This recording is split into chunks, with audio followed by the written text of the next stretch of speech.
it's not a device that is clunky and sort of on the side of the car. It's actually quite hidden. It's not something that you would see right away, is it? Yeah, it's definitely something that's below. It's because it's below the car. It's quite hidden. I think, but when you notice it, you're like, oh, what is this? I think so on some of our trials, people have stopped us and asked us, what is this device that is right under your car? So it depends on how where you're looking, but it is quite hidden. Okay. As you said, you're in the R&D phase. What do you think are the main obstacles right now to scaling this? Yeah, I think one of the major obstacles that tire wear as a whole, as a blueprint, there's still a lot of research being involved in it. There are some legislative tailwinds in this field, but for kind of mass adoption of our device and also for kind of companies to really tackle this pollution, we do need legislation to come in. Although at the moment there are some kind of knowledge gaps that need to be filled before we can reach that point.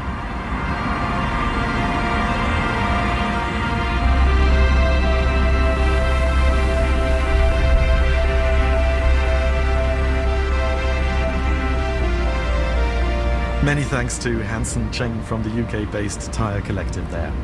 Now, Hansen told me that they intend to roll this tyre wear device out in London and the UK first, but will also be targeting the EU and California once they're ready. And I think it's worth stressing here again that tyre wear is a form of micronized rubber that can be upcycled into a variety of applications such as construction materials, 3D printing and shoe soles. And so catching these particles is a double bonus because it doesn't just reduce the overall level of microplastics pollution, it also helps save raw materials, energy and ultimately CO2 emissions as well. And of course, climate change, fueled by CO2, is by far the biggest challenge of our time. So I would like to stress that for all the health implications that microplastics may or may not have, it's really important to remember that most plastics in their current design remain a key driver of CO2 emissions. And so I'd like to end on a soundbite from Tamara that really stuck with me. The plastics industry has a bigger carbon footprint than the aviation and shipping industries combined. And if we don't do something different, that is going to increase dramatically so that by 2050, it'll be about 20% of global carbon emissions. And that brings us to the end of this second episode of our plastics series. If you missed the first one, you can listen back wherever you get your podcasts or go to dw.com/onthegreenfence. If you have any feedback or questions, please do drop us a line at onthegreenfence@dw.com. But before we go, here is what we've got planned for the next episode. Plastics are extremely hydrophobic compounds. They don't dissolve in water, but enzymes are active in water. And this is a barrier which is not easy to overcome. This is a little bit like playing lottery. So next week is all about plastic-eating enzymes. Are they a game changer or just a distraction? Hope to join us again for that. Time to wrap up. Many thanks to my colleague and producer Natalie Muller and my sound engineer Gerd Georgi. And a big thank you to all our listeners for subscribing, reviewing and sharing On The Green Fence. My name is Neil King. Take it easy and take care.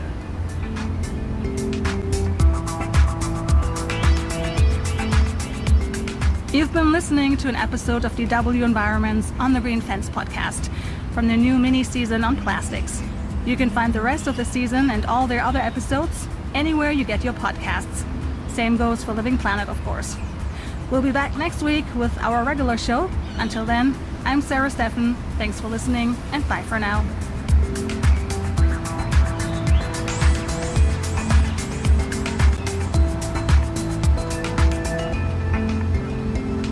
Across Australia, you're tuned to ABC News Radio. I'm Mandy Pressland. It is time for a news update, and then we'll take you back to our broadcast partners at the BBC. Eastern Standard Time is 4 o'clock in Central Australia. It's 3:30. In the West, it's now 2 o'clock. You're listening to ABC News Radio. Hundreds of Yes Voice to Parliament supporters have gathered on the Gold Coast as they launch their volunteer campaign. Advocates Tom Mayo and Kerry O'Brien met with supporters this afternoon, encouraging them to join the 500 volunteers in the area. Thomas Mayo says he's confident the Yes campaign will thrive on the Gold Coast. We know we're winning over hearts and minds here on the Gold Coast. great volunteers, 500 volunteers on the Gold Coast here and growing. They're doing great work, and the experience is the same as I've experienced all around this country, that when you let people know what this is, the simplicity, they tend to come to the yes side. And crowds have gathered at Victoria Square in Adelaide CBD to support the yes vote for an Indigenous voice to Parliament. Australians have until Monday to enrol in the upcoming referendum on October 14. Today's event is the first of a series of marches to be held by the Yes campaign across the country this weekend. Federal Social Services Minister Amanda Rishworth says South Australia has always been at the forefront of progressive change. South Australia was critical in the 1967 referendum. We have now the first state to have legislated already a South Australian voice to Parliament, and we will see South Australia playing such a critical role in this referendum coming up. The law firm acting for 7 Indigenous former football players taking a class action against the AFL for alleged racist abuse has accused the league of sweeping racism under the carpet. North Melbourne great Phil Cracker is leading the group, who were employed between 1975 and 2002, and allege the AFL failed to protect them and stop vile racial abuse on the field that resulted in life-altering damage to the players. The documents were lodged in the Supreme Court late yesterday. The AFL says it's not been served with any documents, but if any formal correspondence is received, it will review it. But Margalit Injury Lawyers Managing Principal Michelle Margalit says the AFL did receive notification. They were emailed at 4:34 yesterday afternoon. We attempted to serve the paperwork in person and we were rejected by AFL employees. And I would suggest to the AFL that they need to, again, acknowledge and recognise the harm that has been caused to the players. To use a football analogy, they need to play the ball and not the game. In Queensland, an outbreak of listeria has been reported at a private Brisbane hospital with links to cases in 2 other states. The spokesperson for the Mater Hospital in South Brisbane said they're investigating a small number of cases. The source is unknown, so being found in New South Wales and Victoria. An Australian-Iranian activist says Iran's morality police are still on the country's streets intimidating women. It's a year ago today, Mahsa Amini died in the custody of the police, and her death sparked huge protests across Iran. The 22-year-old had been arrested earlier in Tehran for failing to wear her hijab correctly. Tino Khodrostami says Ms Amini's death did empower women to push back against some of the strict laws affecting them. The strength that these women have within Iran to leave their homes and, not wear a hijab or wear it loosely, it's incredible. But the prosecutions are still taking place, deaths are still taking place, and the women are not safe. Burkina Faso has become the latest West African nation to ask French officials to leave. The military government there has asked the French defence attaché and his staff to go within 14 days. Follows developments involving French officials in Niger, which recently underwent a military coup as well. France says its diplomatic staff are being held hostage inside its embassy. The military in neighbouring Mali has also made moves against the former colonial French presence, despite French troops helping stabilise the country after a jihadist uprising swept through its remote northern region 10 years ago. Germany has become the latest country to sign the Artemis Accords, a US-led agreement trying to establish norms of behaviour in space and on the lunar surface. Germany becomes the 29th signatory on a growing list of countries aligning their space policies and standards of cooperation with the United States. It comes as nations including China and India eye the moon as a stage for technological advances and prestige.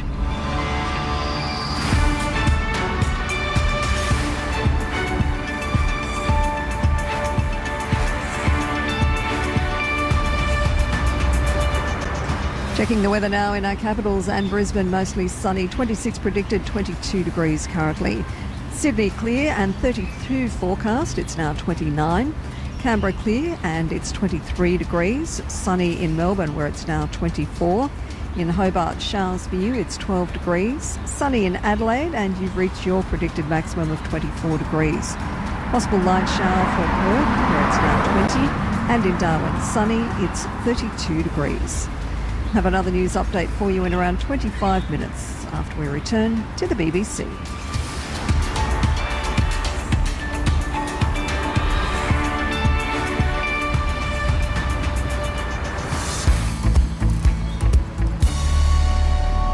It's 06:06 GMT. This is Weekend from the BBC World Service with me, Audrey Brown. And in the studio with me is the Canadian journalist Chris Brown. He works for CBC. And elsewhere in the UK is the British politician Baroness Arminka Helic. So let's get to know a little bit more about what our guests are working on. And I'm going to start with you, Arminka. The brown European hair has snared your interest, and I know that that's a dreadfully painful play on words there. But tell us more about your project.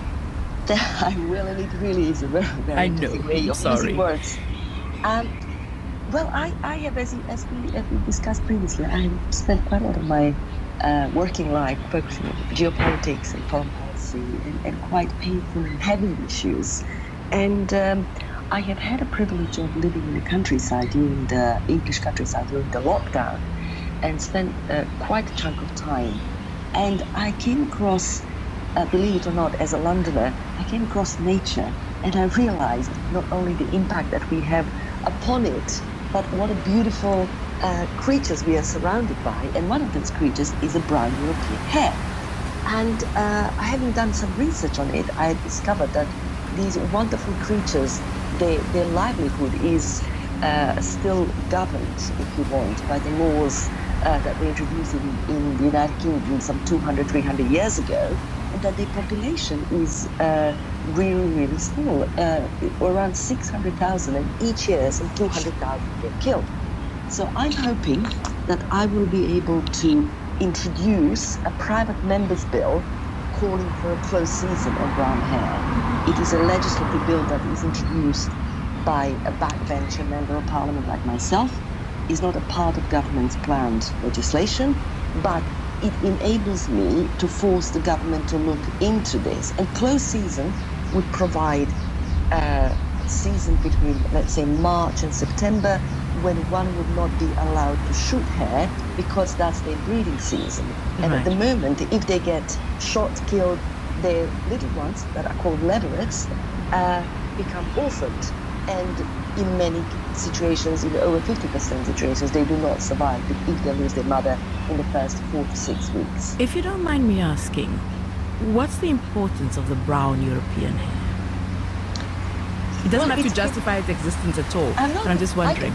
I will tell you why it is a beautiful part of the if you want, British or an European countryside and environment. It is a part of the chain, but also it is the most mysterious, elegant, charming, beautiful animal. It is something like a small deer, I would say, and to just shoot it for the fun of it is such an injustice that we are imposing upon this defenseless creature, that I thought defending it would be something that would bring me joy, to be honest, and hopefully a bit of better future for them, but also something that I thought would be a different way of using my position in Parliament to do something good that is not necessarily connected to heavy issues like uprisings and wars and nuclear weapons, etc.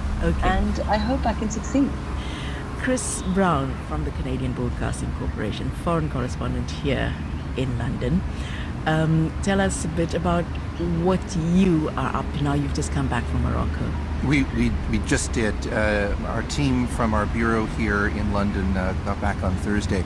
We have small but vigorous foreign bureaus in different spots around the world. London we use as a bit of a listening post, and from there we go out and we deploy with our teams to cover the world. Ukraine obviously has been the biggest story on our agenda for the last year and a half. I've made a number of trips into Ukraine to cover the war. I was previously a Moscow correspondent, so it's a story that's very, very close to my heart. But I will say this about what Arminka said.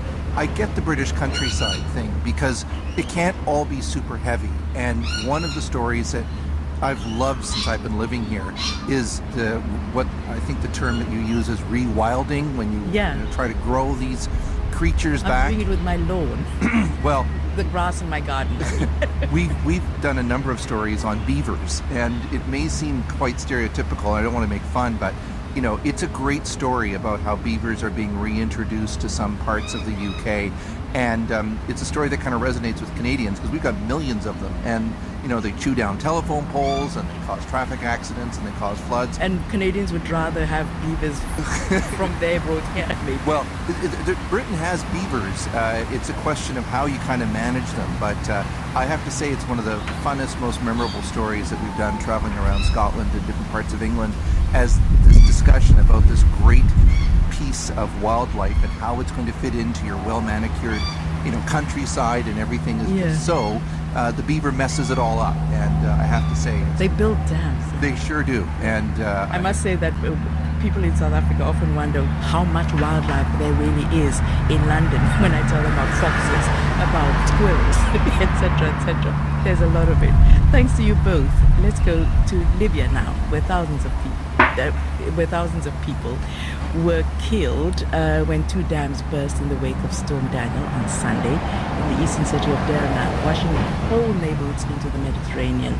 Death tolls that have been provided vary from around 6,000 up to 11,000, and that's expected to rise as many more people are still missing.